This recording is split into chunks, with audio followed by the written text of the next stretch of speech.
Yo, alright, I gotta have my rant. I just gotta do it. I've been listening to, I was listening to the radio this morning, and the conversation about AI and tech and everything and transhumanism. The conversation's happening louder and louder right now, right? And this morning, just coming here, listening to the radio about how tech can be used for evil purposes, right? They're talking about these trackers that can be put into, for stalking purposes. And now, like, Apple has these things that notify you if a tracker is in your vicinity or not. So it's like, some tech companies are doing this stuff, and now like Apple and Google are trying to work together because if it's an Apple tag that's in an Android vicinity, the Android thing only picks up within 3 days, or I don't know. And the conversation was, what can tech companies do to try and stop and alert and like stop this from happening, right? And what can they do? What can they do? What can they do? And I'm like, I get that part of the conversation. And there's also for me, and the other side of the conversation is like, what can we do, right? What can we do? And like it all for me, it's personal responsibility, right? The collective is made up of individuals. So it's like when I was doing my early childhood education, some of my teachers acknowledged that there are terrible early childhood educators in the industry, and they said to me, they said to us, they said, we want you guys to be better and replace them and take their jobs. Be better educators, be better people, actually give a fuck about the children instead of offering this low quality of service and care for these kids, right? And that's the same thing I'm going to say about this whole tech thing as well. Like, sure, I hope tech companies put certain measures in place, but if we keep putting the onus on them to make the solution, then we're just giving the power to them constantly, and then we're like powerless in this thing. And I'm like, stop being that guy.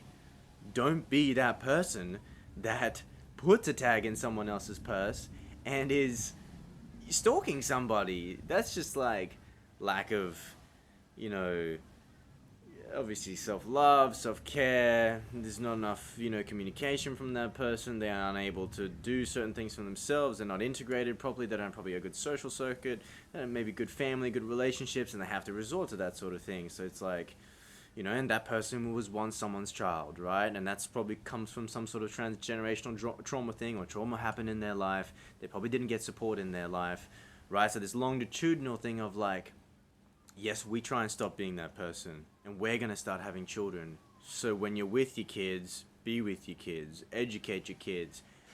Integrity, like it's so easy right now. People are saying, oh, it's so bad with the smartphones and the kids, their attention spans are dropping. Stop being that parent. Take the phone away, spend time with your kid, educate and talk and talk. And this is, like be with the child. The child needs you, right? Like this human interpersonal relationship is critical for childhood development. And it's been proven, right? It's like one of the studies, I think it was like they were trying to teach children Mandarin, right?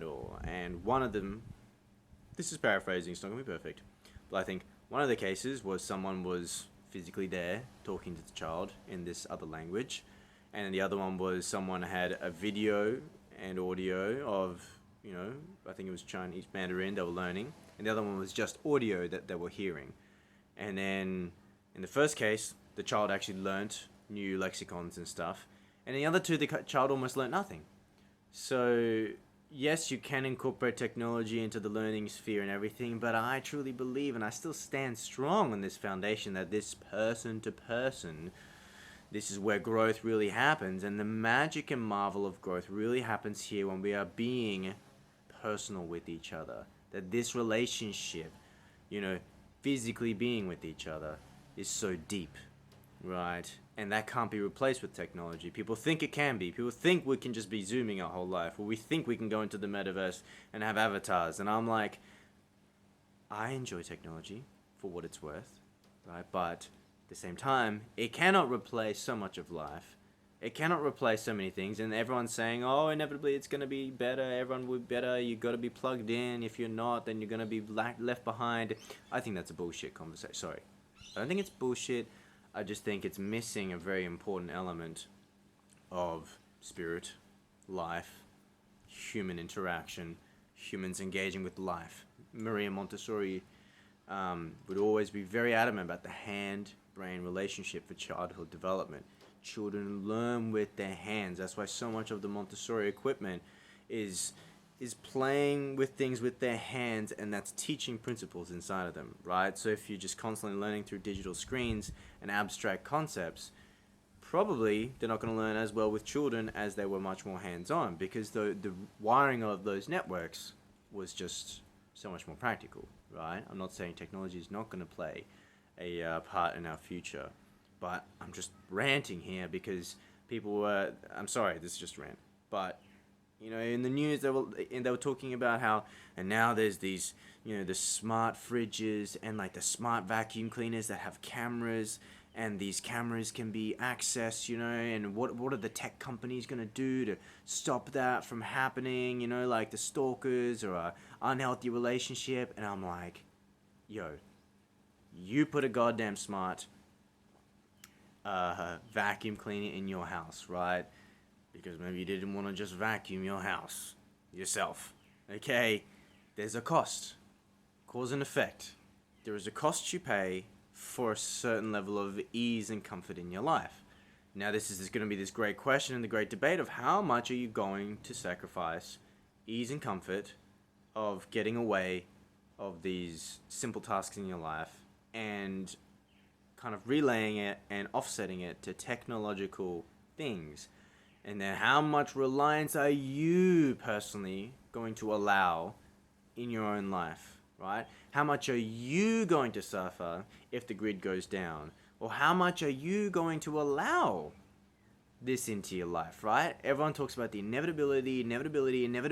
There is always choice. There is always choice. You cannot deny. If you're saying life is inevitable, life happens to you, then maybe you're not making enough choices in your life that empower you. You can make a choice to not have to allow these things into your life. Yes, we're surrounded by it. There's parts that are not in our control. But if you want to take control, then maybe we need to start understanding what these things are, what can happen if you have too much of a reliance on it, or you allow a lot of these technologies into your home, or allow a lot of these devices into your home, and it's just like the surveillance state, and you know, the people that are behind, you know, big tech companies and the relationships with certain industries, certain institutions, it's seeming pretty shady. So the question is like, there needs to be more privacy. Yes, there needs to be more privacy. Yes, there needs to be more cybersecurity. Yes, I'm all for that. But is there not a conversation about how much we are consciously interacting with this stuff as well? Are we engaging on a conscious level? Are we just buying it's easy, and next second and then we're asking this question of what should the tech company do to help me and save me? I'm sorry, rant, but it's just like, where is the self-responsibility? Where does responsibility come into this on an individual level? Where is a conversation about being better human beings, not just outlining responsibility to the companies? Where is this dialogue between our communities? How are we helping support each other? And I know there's a lot of support happening out there right now, so I appreciate that. How about we have more conversations about how we're trying to manage that? This is just me ranting about it, really. I just hear there are a lot of the inevitability talk of the tech taking over our lives. I know there's going to be a lot where it will take over certain sectors. Yes, I can see that as well. And if that's going to happen, what can we then do to still maintain a human life here? Because there's going to be the people that are going to want to stick a chip in their brain, you know, the whole Neuralink thing, and people are saying that it's like, if you don't have it, you're going to have a missing edge.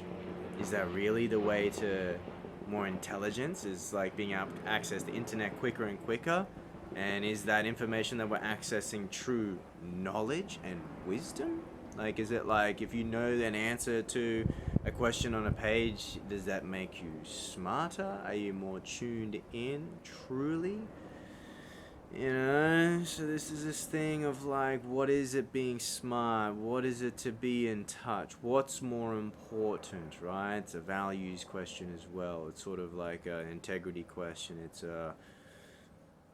what's important to you? Do you know what I mean? Simple shit's pretty important to me. And I know that's more valuable to me than having a lot of stuff and being able to rattle off facts off my top of my brain, you know?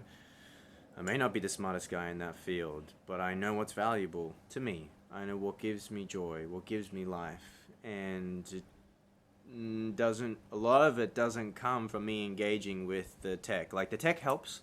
If I want to know something, if I want to go somewhere, it's awesome. It's amazing. If I want power in my house, yes, it's wonderful, right? Solar for me helps. But where does joy, purpose, and principle come from? Is it coming from technology? Is it coming from somewhere else? Questions, questions, questions. Kenji's rants, Kenji's rants, Kenji's rants. I'll be ranting all day long. I just need to say it. Peace. Love y'all. Talk to you soon.